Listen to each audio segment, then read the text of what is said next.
everybody. I'm Raina Nielsen from Blue Cypress Books, and I want to thank you all for joining us this evening for Book Banter.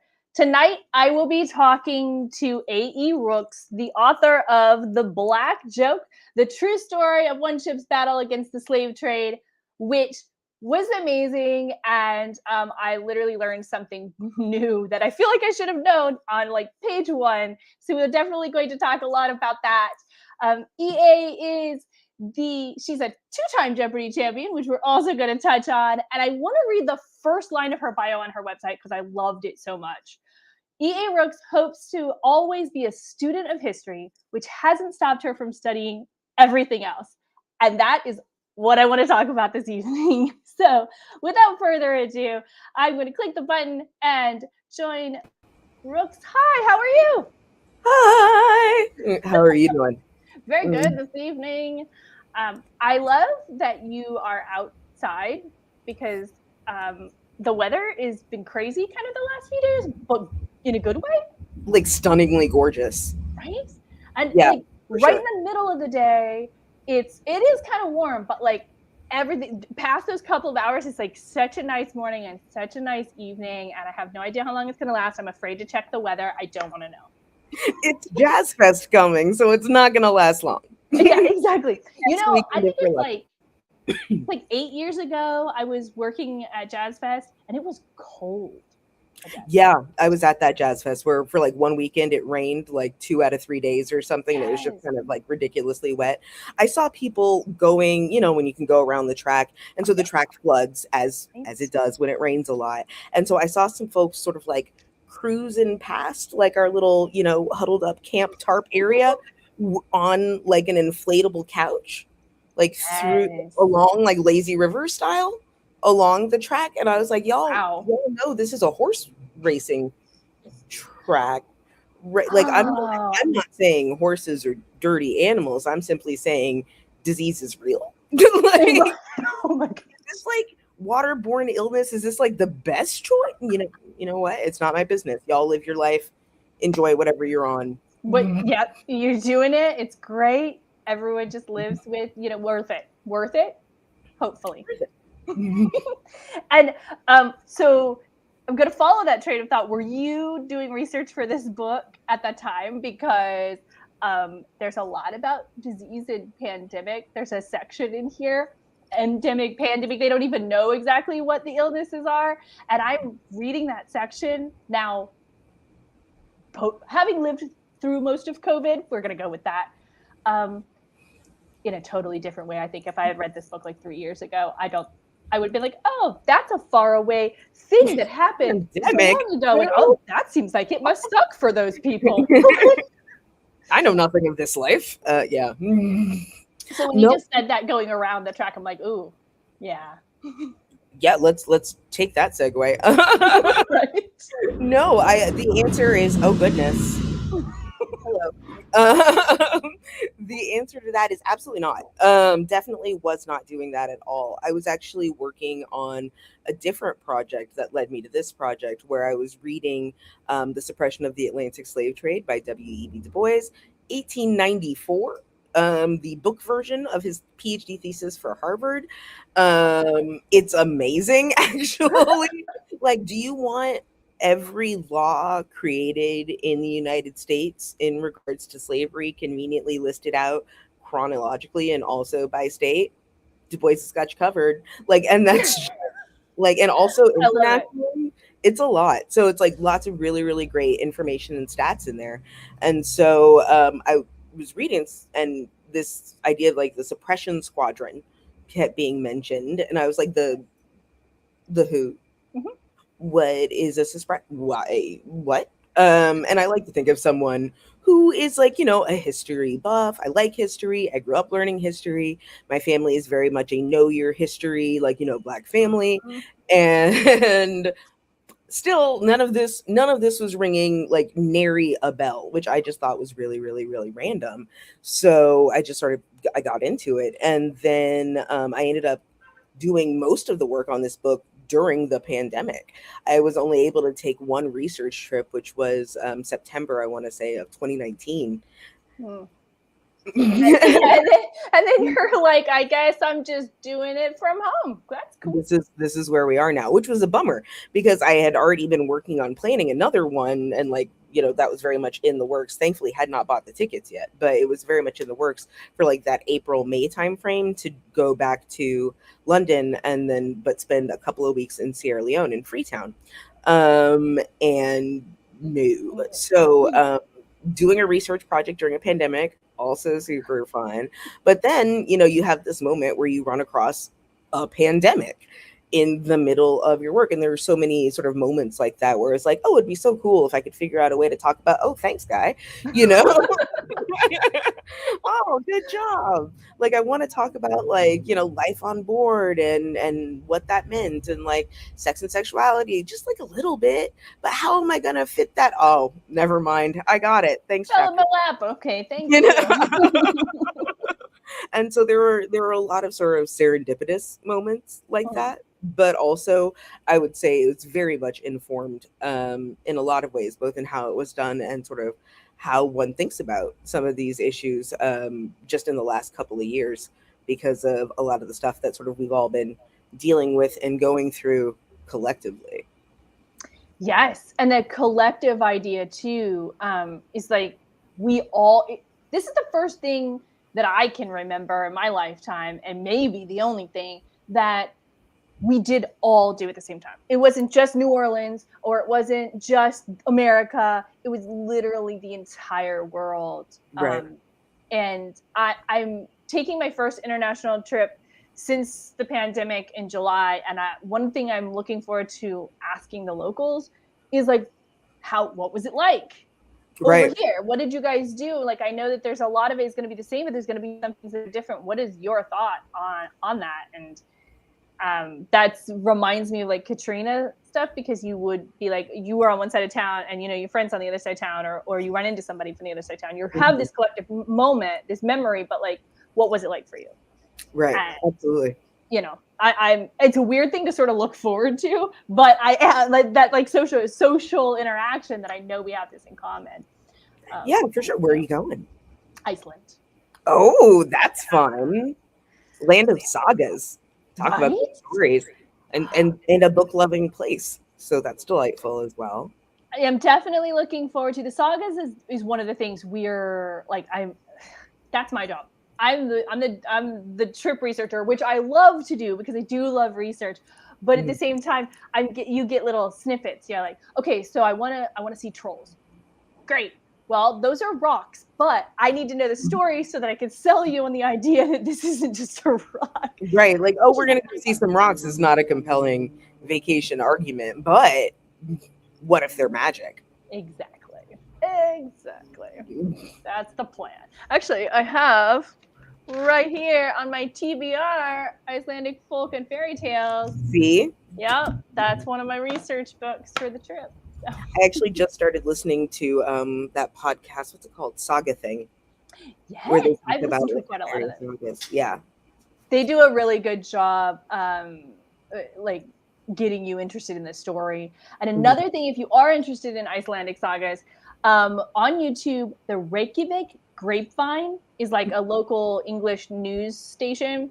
And they did a whole series on the sagas. They have a playlist on their YouTube. And he's a professor at the University of Iceland, and they actually go to the place. So he's walking through the field, looking over the actual cliff while he's telling you the saga of what happened in that location. Oh, that's delightful. I mean, I was slightly more intrigued mentally by it's like English, like Icelandic news. I wonder what kind of news they have, like almost sort of with your question of like, so what was your experience like over here for this, right? But part of me is like, okay, so like what's going on your news? Like, how is it formatted? Like the local news in different places, like Sinclair, whatever, notwithstanding, is still just a really interesting way, I still think, to sort of look at a community and like what they prioritize and sort of what stories are thought to be of interest, and just sort of what's going on. So I find local news just sort of generally fascinating in any context. It's just really hard to get, in English in some places, which is fair. Yeah, right? It doesn't. They're not catering no to me. It's obligation okay. to satisfy my monolinguistic self, but like, nonetheless, it's still really interesting. Like I used to watch British House of Commons on C-SPAN, like religiously. I watched Australian. And the reason I did that is because when I was 15, I went to Australia on this student exchange program for 3 weeks. And some of the best times I had, we did 2 homestays during those 3 weeks. And that was the best time. I learned anything about rugby because I'm sitting there and I'm staying with this other teenage girl and we're hanging out. And her dad is like, gotta watch the game. And he's like, well, you know about rugby, right? I'm like, no, like trying not to be like American. He's like, well, have a seat, I'm gonna tell you. And he just like told me all the rules of the game. And that was like one of the best times I had, like that hour and a half sitting there and just like him telling me how the game works and then being mad. I don't know why he's mad at the team, but then he'll explain it. And I'm like, so pop-up video sports. Exactly. Yeah. And these different things. And so when I got back, I would try to find different things that I could watch that were Australian. And at the time, there's not Netflix and all of this stuff where they're just beaming it in from everywhere. So sometimes the only things you could find were like governments, things that had been broadcast. They were very important to get to America. So that was, I don't know if it's fun to watch, but it's definitely interesting. I thought British House was like I had no such ties. I had been to London as a kid, but really mostly as an incredibly long layover.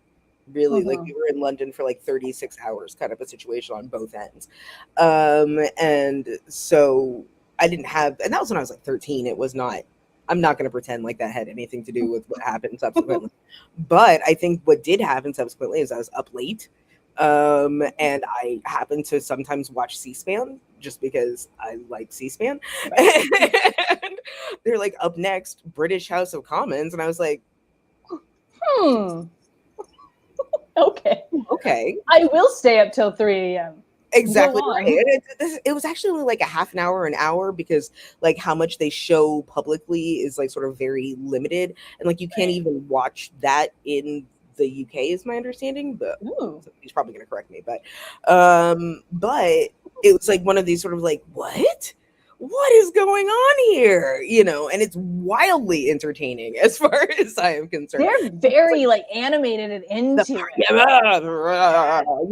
there's the mutterings and the party opposite, like, oh my goodness, and it's delightful. And people are standing up to like yell at each other and they have fact sheets and stuff like that. I'm like, ooh, more facts in congressional debate. That seems lovely. And then like, I think it was, I'm going to be so mad at myself that I'm going to look it up. I'm going to cheat. But he recently retired as the speaker. Jeremy, it's going to drive me wild. I keep wanting to say Bentham, and I'm like, that's not right. But he was constantly being like, Olda, and they're just like yelling at each other. And then like somebody brings up like one letter from their constituent in like West Maidensham, Northshire in the woods or something. And you're like, and they're like, and you can get this medicine in Scotland. And well, that's more of a recent development, but like it became like a really sort of interesting lens on I guess on politics in another place, and I guess how politics is done in another place.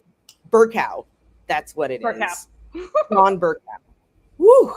Jeremy Bentham is somewhere being like, what? And John Burkow is definitely somewhere being like, what?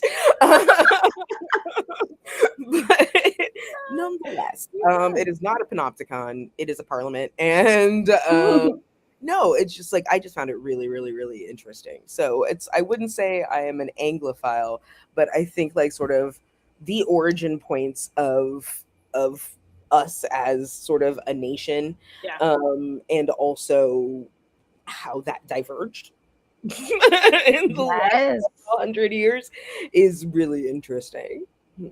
It is interesting. Yeah. The things that we hold on to, we think of the British as very stuffy and, upright and whatever. But then if you take those two, if we were watching our Senate and you're watching their parliament, we're a little less nowadays. I will say we're a little bit more animated nowadays for good or bad. But traditionally we're much more, proper and whatever when we're speaking in front of, in front of the Senate or whatever, and they're just like show you their passions, which I appreciate. And I mean, that is partially also like a modern development in some ways, right? Because like, I mean, we have stories from like the 19th century of people like beating people with canes on the Senate floor. Right. So maybe we decided to dial it back too. But for like the 20th century, we seem to really get into it, Absolutely. And it just, I find it really, really intriguing. Although also, like, quite frankly, it's really interesting because it's that sort of dichotomy between staid or stuffy or sort of prim, depending on how one wanted to like characterize it, and then like Puritanism. Because if you watch British Love Island compared to American Love Island, not think that. Yeah, I was like, wow. Y'all are really gonna do this on TV. Okay. There we go. That's cool. We're just going to go with it. Yeah, it's learning, again, different cultures and what I don't know, good and bad, right and wrong, what's accepting in their culture. And we think we're so close to them, but then in so many ways, you're not. So right. Exactly. America is such a big country, though, too. Like, if you take Louisiana and California, or Louisiana, all of a sudden we're doing the same thing. Louisiana and Alabama, we can do. It can be broken. I'm sure they would be like, we could be broken down further. It's true. Like, okay, so I'm going to ask you one of these. We've got a couple of questions. So, will you tell me the book again? It was W.E.B. Du Bois. What was the? The Suppression of the Atlantic Slave Trade, but I will just get a link because what is publicly available, that book, it was published in 1894. So it is 100% readable online. Or it might be the Suppression of the African Slave Trade. Did I say that wrong? Yes, I did. So it's the Suppression of the African Slave Trade to the United States of America. And it is by Du Bois, and here we go. Yep, this would work. So this link has both the primary text and the I'm just gonna send it to you, I guess. Both the primary text and the and it's like supplementary materials as well. So if folks want to check it out, There is the link should be coming. I don't know where I should have been pointing on other people's screens, so it's around here. It's around here somewhere. Okay. What got you interested in these ships, or maybe this ship specifically? Like, how did that start? I guess. Yeah. So when you're reading this, for whoever's reading this later, but when you're reading the Suppression, no, not that, the other. The other this. Yes. Gotcha. Although that's, thank you. Also, give it a shot. You're reading that. Sort of the inevitable question becomes, okay, so suppression squadrons, what happened there, right? And so then the answer for the United States is not much of anything. The U.S. banned the slave trade internationally, officially, in 1807. Although we'd been taking steps up until that point. It was very much a top-down kind of a situation. It's like politicians were, oh my God, that's my phone. I thought I had done better than that in my life. It was a good dance, though. It was worth it for just that. But so we ended up in a situation wherein America does authorize a suppression squadron. They don't do it until 1819. So there's a little bit of a gap. And then they don't do much of anything going forward. It's a small sort of a situation.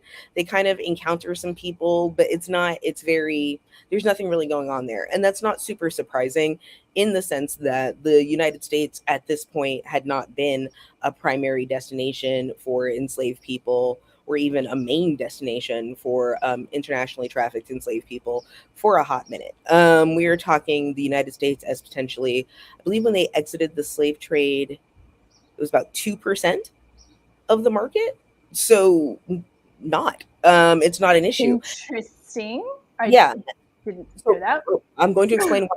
So the big reason for this, right, is an agricultural difference, is namely that except for where we are and some parts of Florida, right, is you can't really grow sugar effectively in the United States. You grow cotton, right? And so you have all this literature about the United States as a cotton producing country and how that dealt with enslavement, etc. Absolutely fair. The thing with cotton, though, is that it was simply not as murderous to grow as sugar. Like, many enslaved people died in the United States, but cotton did not kill them. By contrast, in the Caribbean, in Brazil, the average life expectancy of an enslaved sugar mill worker was 7 years. Sugar itself, like the leaves, can cut you, which could lead to infection. The act of pressing could lead to amputation. You could fall in a boiling vat of sugar. So you could be, or, you could be murdered by the people who are actually, in charge there or whatnot. So there's basically a litany of ways that sugar will kill you. So the way those plantations were organized was to replace folks on the regular constantly, as opposed to keeping people alive. The idea was, forget it, they're just chattel, let them die, we'll buy more. And in the United States, that doesn't end up being the vibe, because the United States has or is getting at this point a very sustainable, gender balanced. That's also a big one, because harvesting sugar was primarily, although not exclusively, especially not in Louisiana, thought of as a male dominated crop when it came to harvesting. So you have plantations where the gender imbalance in, say, Cuba or Brazil might be 80 to 20. It might be 90 to 10. It might be almost no women on the entire plantation. So you can't have what is euphemistically referred to as natural increase. How natural it was or wasn't, is a different for debate. Sure. But you can have natural increase in the sense that you can maintain an enslaved population without having to import more people. Also, the United States law was really helpful there, because the English did not have the interpretation of that legal principle that the United States decided to take, namely the Commonwealth of Virginia decided to take. And so as a result, you have slavery following the mother through the womb, lifelong chattel enslavement. Well, you've basically solved your supply issue. Yeah, you don't need to keep going and risking everyone's lives and money with the ships and all that stuff. You don't have to do that anymore. No, you just don't need to. So it was very much so. The United States banning the international slave trade was in many ways like a sleeves out of their vest kind of a situation. There wasn't the supplying the international slave trade had already been banned since, I want to say, 1794. So all those ships being made in Rhode Island and Baltimore were technically illegal. So it wasn't actually doing anything, but it had been banned. And then you have a situation where by the time I think the ban passes, the only state where you could legally import enslaved people from, internationally speaking, was South Carolina anyway. So of the other 12 colonies, it was already illegal in all of them, except for one. By contrast, in Britain, totally different situation. They're 30 to 40% of the market share. At this point, British slave trading has completely taken over the sort of slave trading market. And on the all-time list, they're still only behind sort of Portugal / Brazil combined as like all-time sort of worst slave trading nations or empires, if you will. And so they also have all of these sugar colonies in Jamaica, in the West Indies, in the Caribbean. And so Britain had their hands and fingers all over the international slave trade. It also makes sense because in many ways, when we think of a triangular trade, we sort of ignore one of those triangular points. We talk a lot about what was happening from Africa to the Americas, right? Not just us, to the Americas, but not so much about the other end of where all of that was going and who was financing it. And golly gee, where did all that money come from? And a lot of that answer is Britain and the Industrial Revolution. I read one source that said upwards of 10% of Britain's economy around this time could have been attributed to the slave trade, not just slavery, to the slave trade specifically. Right. So yeah, like, okay. And that becomes what is Britain doing then, since they also had a suppression squadron, right? And that's where the story gets wild, because they're doing a lot more when it comes to the political fight was more of a fight, just for starters. And then they had a suppression squadron. It wasn't a squadron. They were ships on particular service fun. But they had they had two ships off the coast of Africa by 1808, and they passed their law in 1807. And in the Caribbean, they didn't even have to station those ships because the Napoleonic Wars were ongoing. Ships are already there, so any slaver flying a foreign flag of an enemy, which is there are plenty of them, it's the Napoleonic Wars, right? You just pick them up according to the rules of war. You don't need international courts. You don't need any of that. It is the same way you would plunder any other ship from an enemy during a war. So Britain started suppression more aggressively and faster and more effectively for what that's worth at this juncture. And they made a lot more sort of big moves right off the bat to make it sort of there were penalties for British citizens participating in the slave trade. How much those were enforced, especially the further you got from enactment, but they did exist, you know. And so at that point, it's like, all right, so British suppression squadron, what's going on over here? And then suddenly there's this ship that is the most successful ship that we have never heard of. Exactly. But it's like the most successful ship in the history of the squadron, basically, like sort of pound for pound, I guess, in that sense. And that's despite the fact that the major work of suppression actually gets accomplished in the 1840s and 1850s. And that's where you really see the actual sort of quantity of folks in and participating in the transatlantic slave trade actually drop quite a bit. Up until that point, it drops, but then every time somebody makes it illegal, it spikes back up because there's a run on enslaved people because they're freaking out. We have to, just like toilet paper, for example, anything that you tell somebody they might not be able to get it tomorrow, all of a sudden they've got to have whatever. It doesn't make any difference what it is. It's a mind game. Exactly. And so you end up with a situation in Britain where you have true believers who are like, we've done this and it's wrong and we have to stop everybody. Like, we're done, right? Like, Britain had a small but significant Black population already at the time. They were a big part of that agitating. There was lots of other folks going on. Like, it was a series of campaigns. It's a really early version of, if anybody else is into information science or big data. But there's a really, really sort of early version of like data analytics that's done by one of the sort of big advocates behind this, wherein he goes and sort of assesses basically the soundness of the Navy personnel at this point. Like, if Britain were in a major war, slash tomorrow, how many people do we have? What impact, if any, does the slave trade have on the readiness of the Royal Navy? And that was actually one of the biggest arguments to get the Navy in favor of not only doing this, but being in charge of the folks policing it, because it turned out they were losing approximately 20 to even, depending on how you do the math, I guess 40% of eligible sailors who would, because they didn't always stay on these ships, right? Like, it wasn't like we have the service now, you're in the Navy, that's your job. If there's no war on, if you're not assigned to a ship, that's not your job. The only people who got even half pay when they weren't assigned to a vessel were lieutenants or above, and that had been a relatively recent development. Or by the time when this law's passed, it might not have developed yet, but that's how recent. But so you end up in a situation where the Navy they were like, we can't lose this many people. There is a war. We are literally impressing people. America's going to be mad about that in approximately 5 years. Like, this is a problem. I also learned they don't call it the War of 1812 there. I know you said that. So tell us. They don't call it anything.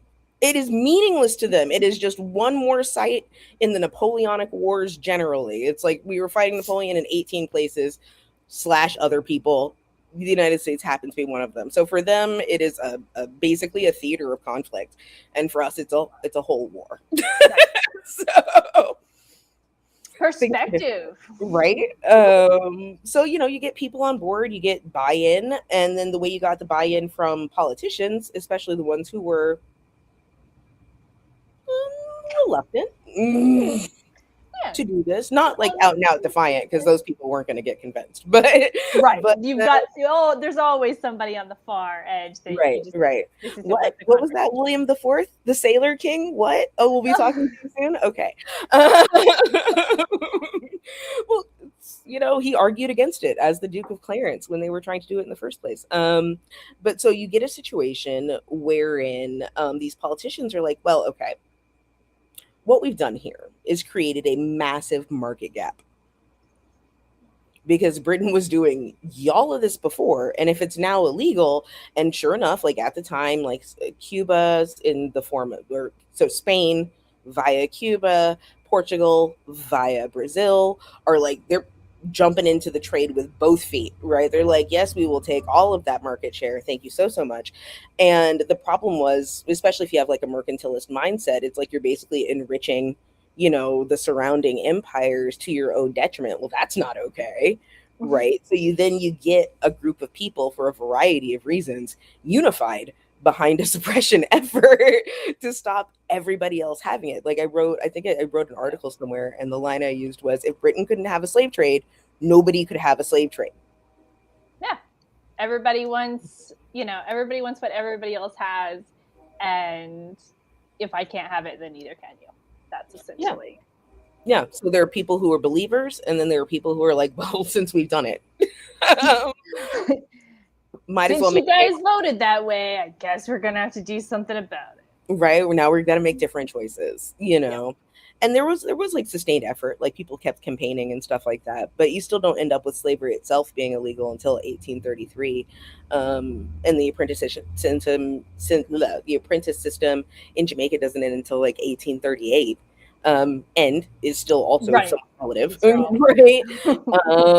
So it's I think the part of the problem with the story, and maybe the reason that folks never really got into it or whatever, is that it's hard because there aren't really any sort of strong, like, ooh, this person is out and out heroic, and I agree with them about all the things, and they want to make all the choices that I would make if I saw myself in this situation, however many years ago, because life just doesn't work like that, right? We're not in that context. And so, well, we have people who are great in the sense of like really, really opposed to slavery, yay, because that's where the bar is. It's low. Yeah. You just have to say, I don't think I'm into it. Okay, well now all of a sudden you've raised yourself above the bar. Okay, look at that, you've done it. Congratulations. Basic human rights. Yeah. You wrote a letter one time to one guy. He said, I don't know, maybe we should get rid of slavery. And now it was strongly worded, though. That's what matters. Yeah, exactly. So all of that to say that basically the fact that Britain was doing so much more and had so much more going on made that the obvious sort of path to follow, to think about this more. And then I kind of, as like we were talking about earlier, but like this particular ship just happened to go through it in a variety of ways. Was there a weird thing you wanted to talk about? Don't worry, it happened to somebody on that ship, and so it really allowed for me to explore this world like super broadly over the space of time. Really, we're talking about essentially the action of the book is only 4 years. That always amazes me when I'm reading books like this, where it ends up being this tiny slice of history. Like, I mean, I don't know how many pages this is, but like you get it and you're into it. A lot. Yeah. And they're sailing over here and they're sailing over there, and and there's a pandemic or disease, and I don't know the technical definition. Yellow fever. They didn't know it was yellow fever. It was yellow fever, everybody. Spoiler alert. Yellow fever. And and all these things, and it turns out to just be a few years, but it makes this huge impact. On everything. It's not a huge impact. It's like really hard to measure that, right? Like, because it's a huge impact to the people there. Right. Once you look at like the numbers, you're like, and it to me it just becomes very symbolic of what could have been done and wasn't. Yes. Like, because that path was easy to follow. all the signposts were there. Like, look, this would work.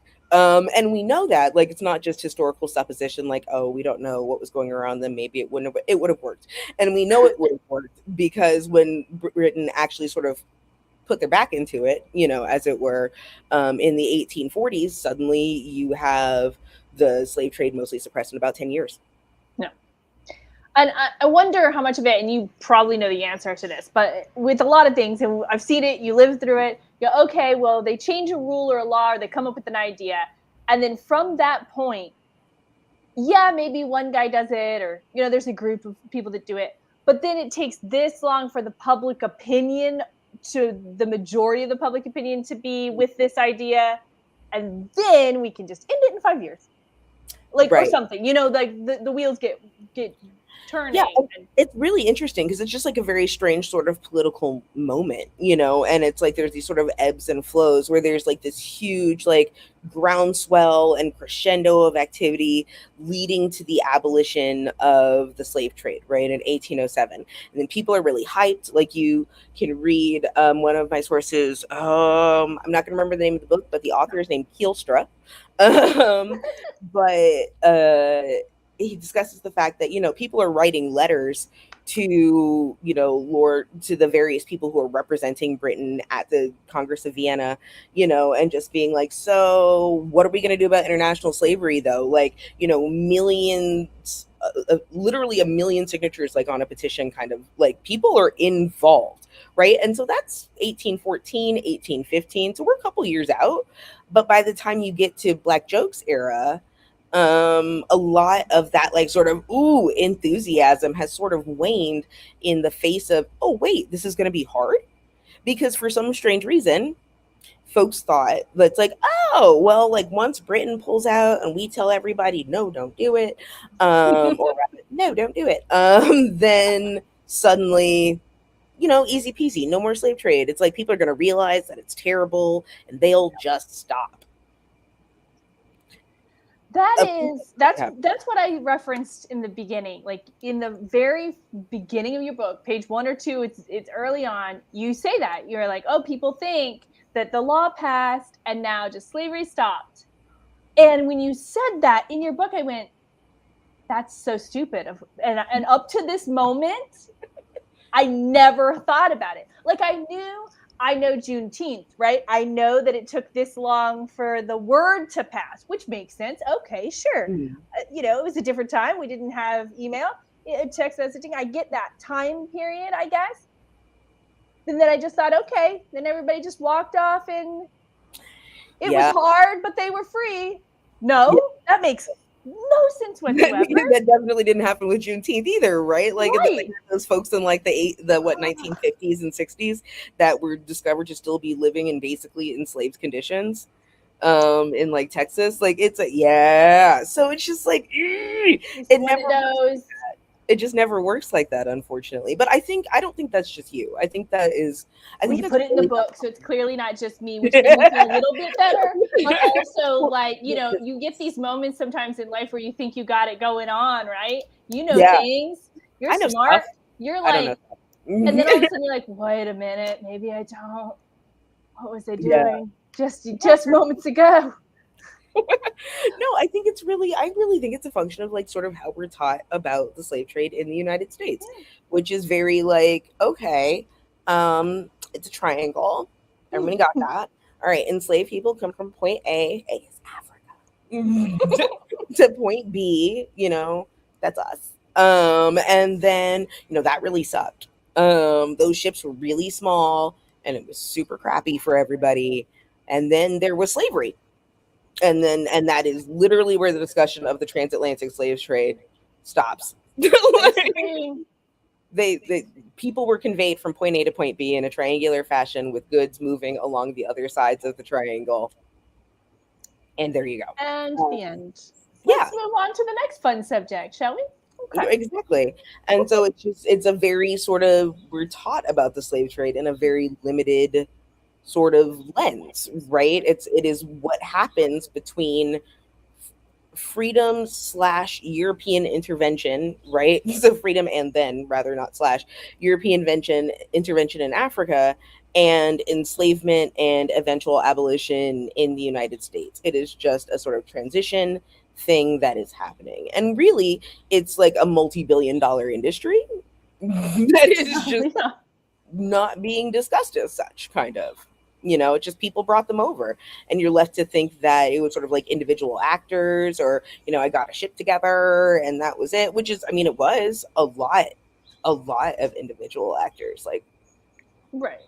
So we sometimes have another question about where were there any diplomatic incidents over Americans trying to smuggle slaves overseas? Ooh, yes and no. The answer is yes. And weirdly, one of the sort of most crucial answers for that is that the height of the sort of the nexus, if you will, of the illegal international slave trade post that sort of period where I said Britain got serious about it, the 1840s to 1850s, is New York City. That's right. It's us. Right before the Civil War, in fact. So in the years before the Civil War, the sort of nexus of illegal international slave trading in the world was the United States. So yeah, you know, it's not great. We've come full circle. Right. We've just started giving back. Yeah. Okay. But so it becomes one of those situations wherein you do have individual, right, Americans sort of potentially getting in trouble, but in British records they don't have the right to police Americans, right? There is nothing they can do. The Black Joke encounters exactly one, for sure, American ship in the entire book. It's the USS Java. And they were taking a long roundabout way of getting back to the United States, and were stopping in at the United States colony in Liberia.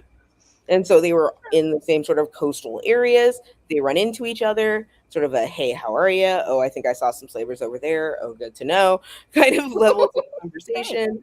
And then they just sort of never see each other. And again, it's as close to two ships passing in the night, but actually talking to each other, that you can get. So while the answer is almost certainly yes, the real answer is no, because Britain could not create an international incident based on an American vessel violating American law rather than British law. They would have to find some Americans to deal with that problem, because if they did it, see the War of 1812.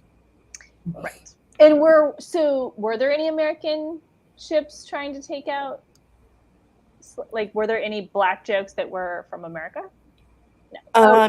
Just checking.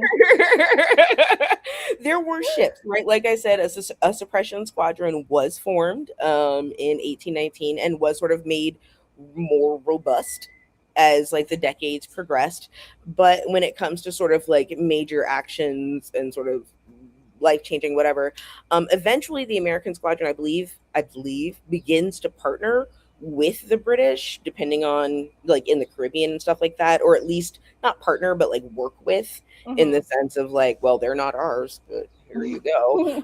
We found this for you. But the answer is no. The answer is no. We were not sufficiently involved in the international slave trade to really care. No. I mean, at that point, like you were saying earlier, like we had internal slave trade going on that we needed to deal with, and robust so much. Yeah. And like even in the context of like the question of sugar, right? Like that's why nobody wanted to come to, what was it, like the charnel house of Louisiana, because sugar growing compared to cotton growing, real terrible, you know. And there's actually a scholar, I want to say his name is Richard Follett, Follett, but he's done multiple articles about like sugar growing and sugar in Louisiana. There was one that was really particularly helpful, which was about like enslaved reproduction in sugar growing regions in Louisiana and stuff like that. So putting that out there if folks want to know more about sugar in Louisiana. But we're basically the only place in the United States, officially formed Right. Yeah. that was doing sugar. So there's a lot of stuff in the Caribbean that enslavement wise would apply more to Louisiana than what was going on in the rest of the United States for a variety of reasons.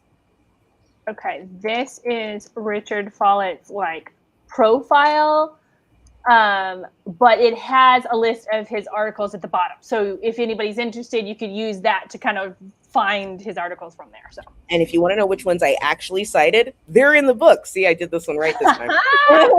Bibliography at the back. It's all in there. Yes, 60 pages of citations. Trust and believe. Exactly who I cited is right in there.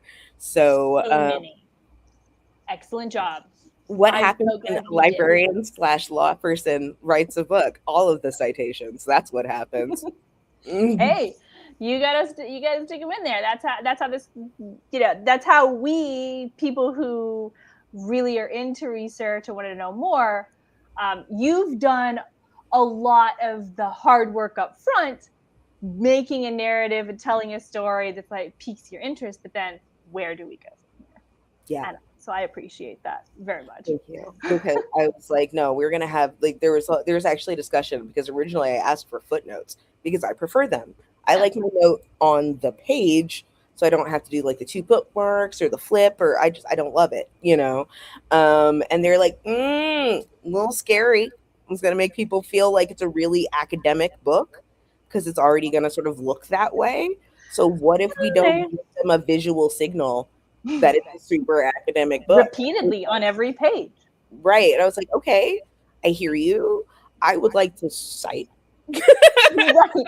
I gotta get them in there somehow. Right. So how are we gonna do this? And they're like, oh no, we got you. Trailing endnotes. So this is my first time ever using trailing endnotes, which was special when it came to editing time. Sure. But the text doesn't match anymore because I edited the was kind of the vibe repeatedly for days on end. But I thought it was super important. And so for moments like this, I can just be like, check out all the Richard Follett ones. If you want to even skip that, you can go right to the sources, go to F, and then find everything I cited from him. It's really easy. There's another book that's actually in there that's about sugar that's good. It's called Sweetness and Power, maybe, by Mintz. I think Mintz. Yes, I cite myself as I talk. It's hey, that's all right. I can get Sweetness and Power. Everybody read everything I read, is kind of the vibe. We've got it. Sweetness and Power. Check for typo. I'm just throwing too many book sources at folks I understand. Although, if anybody wants to throw more at them, this is the time. So I have 2 things. So we have one other question, and it's kind of a comment. You're going to write another book, right?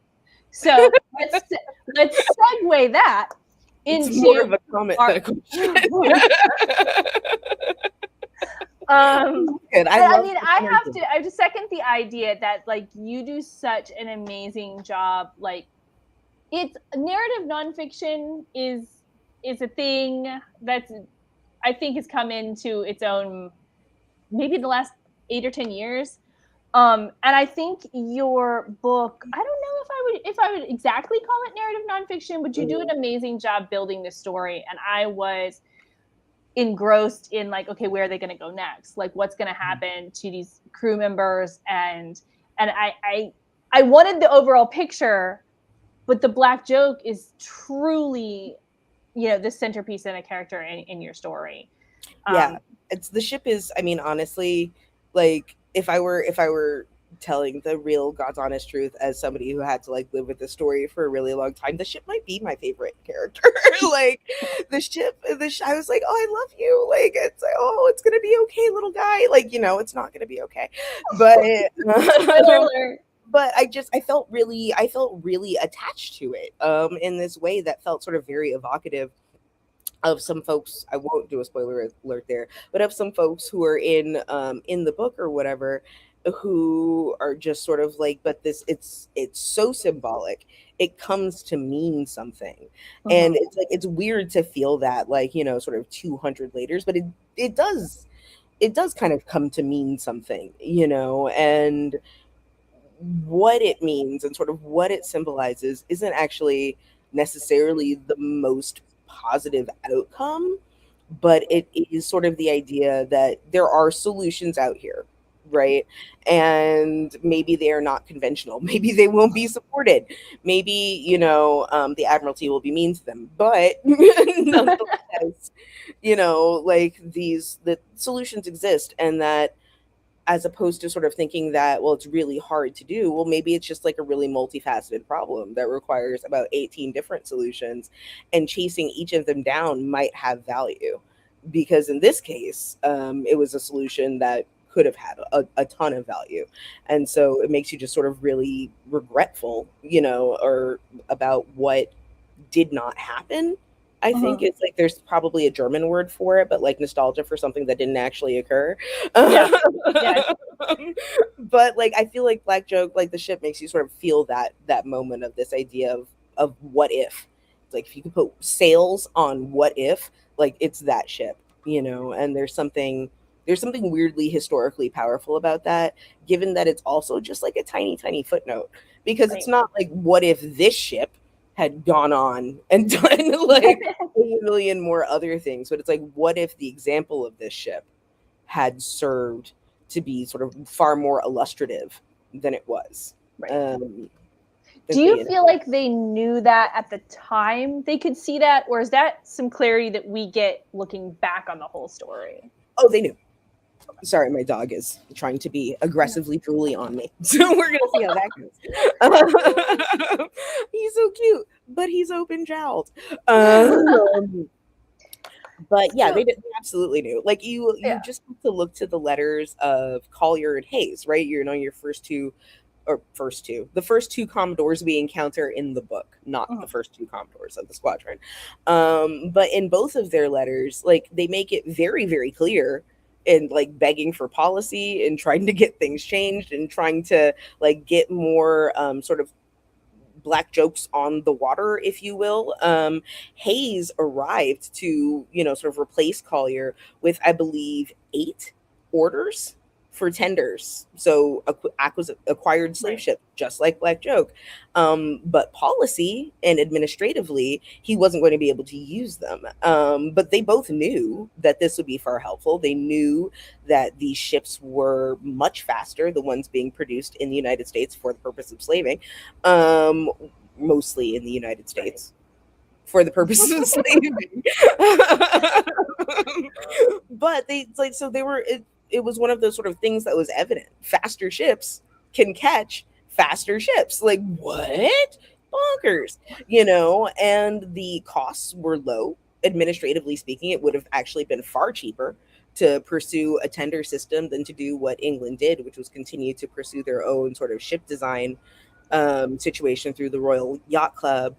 And then eventually, though, you're also onto steamers. Like this is the end of the age of sail in many Mhm. ways. So we are like peak Baltimore Clipper era. And so the best ships on the water were these ships that were purposefully crafted and designed from a sort of heritage of privateering vessels that also fought British ships. It's almost like the Americans are like, we didn't lose that war, but you know, but so you end up with this situation where, but now what? Right. Yeah. Well, so all right, one last question. I didn't Because answer the original question, I realized, but go ahead. that is true. We're just gonna use that for the last question so you can prep it. So what happened if they caught a slaver? Would the people be able to just return? No, that would have been lovely. We would all like to live in a world where that's what happened. That's totally not what happened. What actually happened is the so okay. let's start this. Let's start at the very beginning. I am the black joke. I have decided, and I am capturing an enslaved vessel. I have done so. Good for me. It wasn't that easy to do. You could be cruising for months and months at a time. So while Black Joke only officially captures, I believe, 11, because at least 2 ships were credited elsewhere, that was an incredibly good number. Like, because you're cruising 2,000 roughly miles of water looking for a needle in an ocean stack, right? Just somebody with enslaved people on board, shipping them out to the Americas. So you find them, you capture them. Good for you. Then what happens is you have to take a small detachment of your own crew. So interestingly enough, people on crews were known by their ship's name collectively. So they would be called Black Jokes as a group. So a group of Black Jokes would then go to the vessel once it's subdued and whatnot. They may or may not fully release the people in the slave deck because of space concerns, quite frankly. And so because the ship was built to hold people crouched up and tightly packed, like once you give 300 to 500 people room to breathe and maneuver, then suddenly conditions are a lot tighter above deck. So you go over to the other ship, you sort of catalog everything that's going on, then you have to sail back to Freetown. You have to sail back to Freetown because that's where the ship is adjudicated. Because just because you caught it doesn't mean it's actually condemned as a slaver. That actually does still have to be proved in court. So the sailing back to Freetown was more than a notion. It took about 2 to 3 days potentially to get down in one direction, but because of the nature of currents and sort of strange eddies in the area, it could take 2 to 3 weeks to get back up. So you get back up there. Yeah. So you get back up there. Then all of the enslaved people are just left on the ship for the moment because they're not free yet. Yep. What if this ship goes, what if it's not condemned, So then evidence has to be presented. At least some members of the crew of the slaver will probably be called to testify in some way. They may or may not be truthful, depending. There are almost no penalties for them. They were basically simply left where they were and they had to hitch another ride. But unless they were actual British citizens, there was nothing the British could do to actually prosecute them in any way, shape, or form. The mixed commission was what the court was called there. The mixed commission would then decide if that ship should be condemned. Great. Let's say it was. Then the people are brought off board, and then they're cataloged, essentially, because the British are fabulous record keepers. So you end up with a situation where the logs that are in the book, those are the notes, the literal, copies of the actual notes that the colonial secretary would have taken in boarding people from these ships into the colony. At that time, they would have been given one of 3 choices if they were given a choice, which is an if. But if they were given a choice, they had one of 3 choices. Choice 1, settle in the colony, which means you start growing a small farm area thing and basically become a tool of empire in the sense of making the colony of Sierra Leone productive and profitable for the British Empire. Great. Choice 2, you could be conscripted or volunteer into a segregated unit of the Royal Marines stationed in Africa. So you could be a soldier for Britain in your own segregated unit against other Africans. Okay. Choice 3, you could become an apprentice, which we mentioned earlier. And that usually meant if you were apprenticing, that somehow, some way, magically, you got shipped right back to where? Oh, is it Jamaica or the West Indies? Funny how that works. And you apprentice as a sugar cane harvester. Wait, and for a term not to exceed 14 years. Don't even ask me if it ever exceeded 14 years. Y'all know it did. So, so you have this. So those are the sort of the 3 official choices. The 2 unnamed, not choices, but the 2 unnamed options, right? Are 1, you could die. 20% of enslaved people died before even getting to Freetown. So we're not even talking crossing the ocean and dealing with that. We are talking just from having to wait in barracoons for months or however long to be onboarded onto ships, being on those ships, getting captured by a British vessel, and being brought to Freetown on the same coast that you just left. 20% of people would die within a year of that. Or, and this was the very rarely taken choice, if you caused enough trouble, like, I don't know if you were in, say, chapter 9 of this book, then the British government would decide that they did not want to deal with you, and they were going to send your enslaved, revolting self out into the hinterlands. Please go away. You are not part of the colony. We're not dealing with you. Take all of your militancy elsewhere. Now, were those people from there? No, not remotely, not in the slightest, not even close.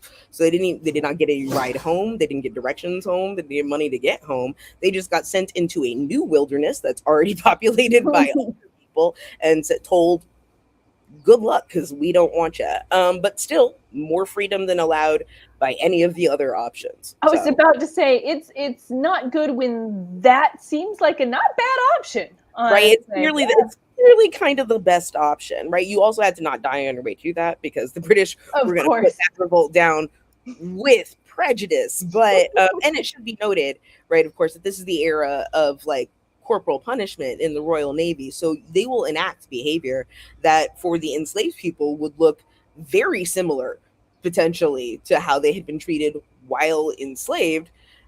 For a British sailor might look essentially like he was sort of treated on the regular, which is to say whippings were not, they had become less common, but they were not uncommon.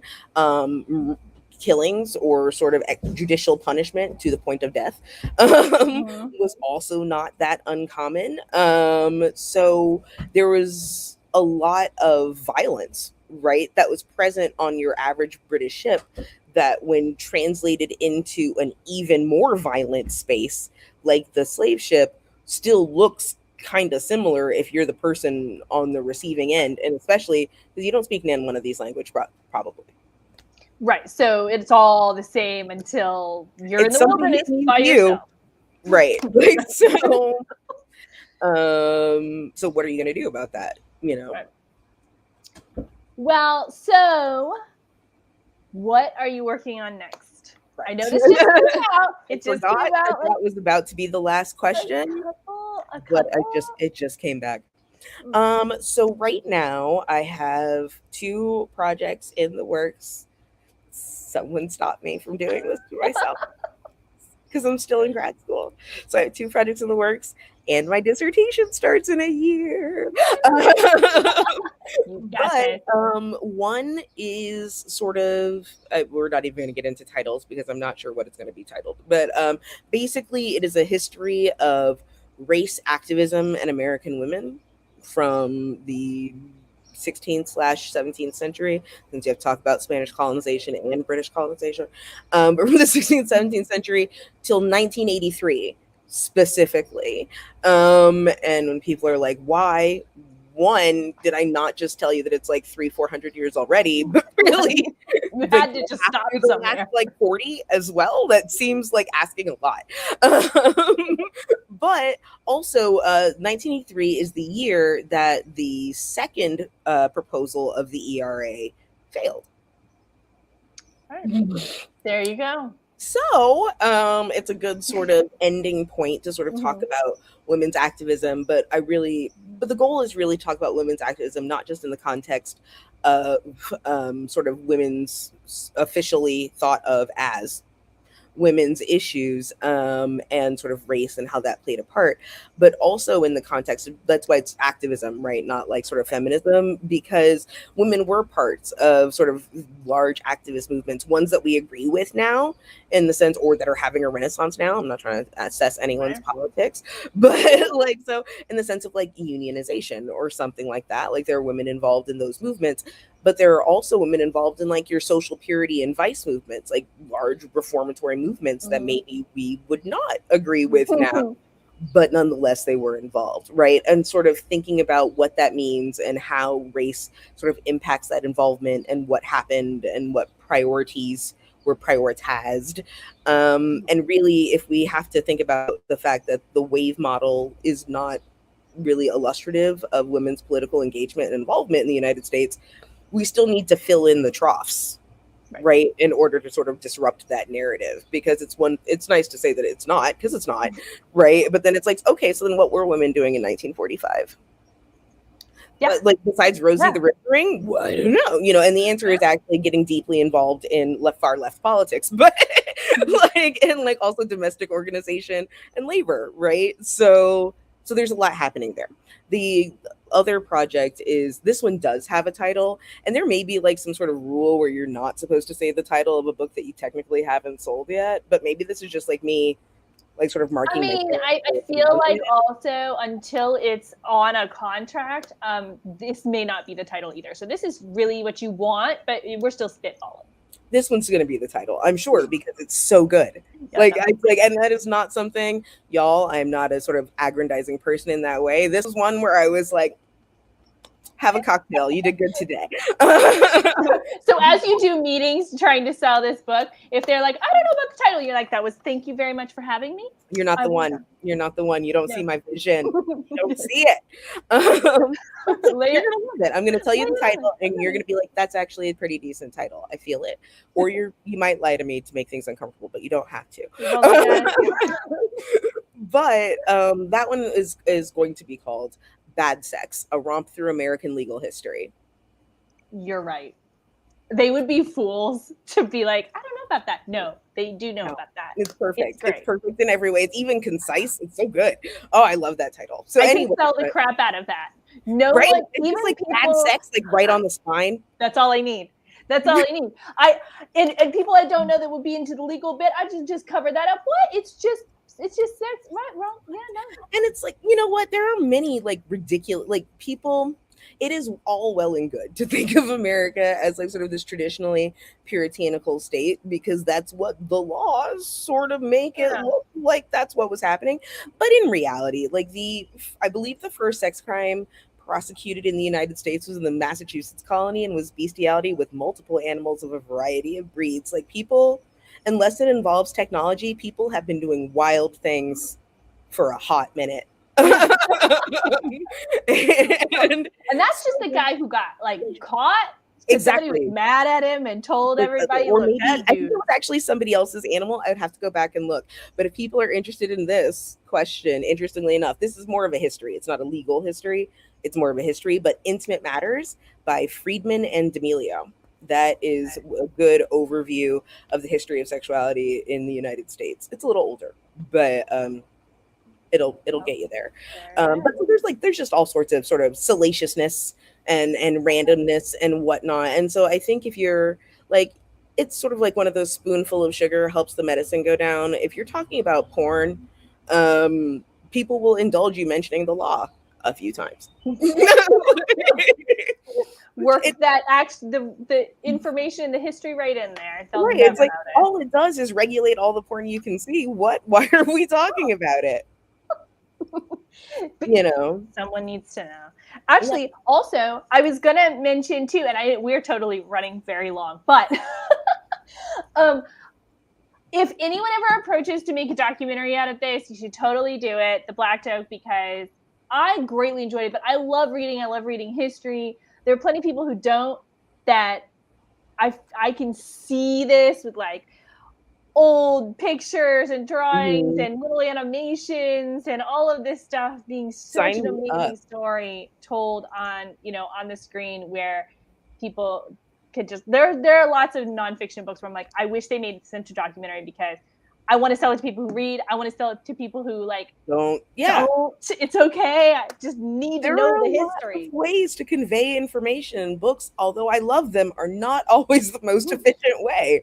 Like, I'm with you on that. I'm very much like, I love those like sort of limited series like in Britain, and then it's like 4 episodes and they just explore some sort of aspect or whatever, and they visit all the little places, and I'm like, somebody please send me to Freetown. I didn't get to go.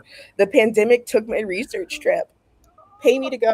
That's the saddest part too, because when you're writing a nonfiction book like this, to me, it would be like one of the draws is getting to go to some of these places, you know. Yeah, And absolutely. yeah, that was not. No, Okay. I'm about that life. I 100% love a documentary. Are you kidding? Please. I'm I just sure. said I watch British House of Commons for fun. Do we think I don't like documentaries? Love it. Do I go to Yes. some great courses? What? Yes. Oh, that would be wild. You should teach one on this. Oh, I would totally do that. So you know what, honestly, and I should say this is since we're, at the end anyway, but it bears repeating that like work like this would not be possible without the work of people who like can legitimately call themselves historians in the context of that field. When people ask me if I'm a historian, I say no, because I know many historians with PhDs in history, and I am not one such.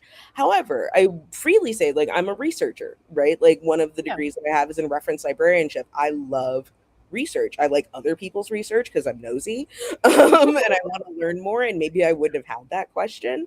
I just really, really like research. And so, in this particular case, you get to combine doing good research with good storytelling that is historically informed and accurate, but it is also work that wouldn't be possible, especially in the context of a pandemic, without historians who have been studying one particular aspect of something that maybe I used one time for like, 20 years, or the archivists or the folks who made that stuff available for free during the pandemic.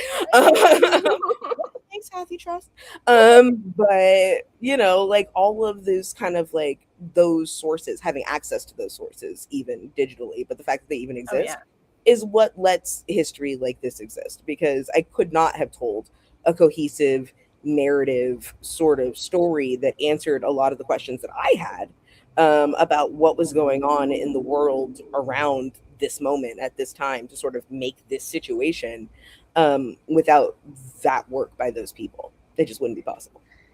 And by turns, we wouldn't be able to enjoy it and read it like just the common person walking into a random bookstore without you taking all of that research and putting it into a narrative that we can all just enjoy and understand. So, my scholar practitioner heart just got so warm. It might have grown several sizes. We're going to try to keep it inside the chest, though. Well, I just want to thank you very much for joining me for Book Banter. It was tons of fun to talk to you. And everybody, thank you for watching. Grab Rooks's book. We have some at the bookstore. I put a link in the comments so you can order them online. You did sign them.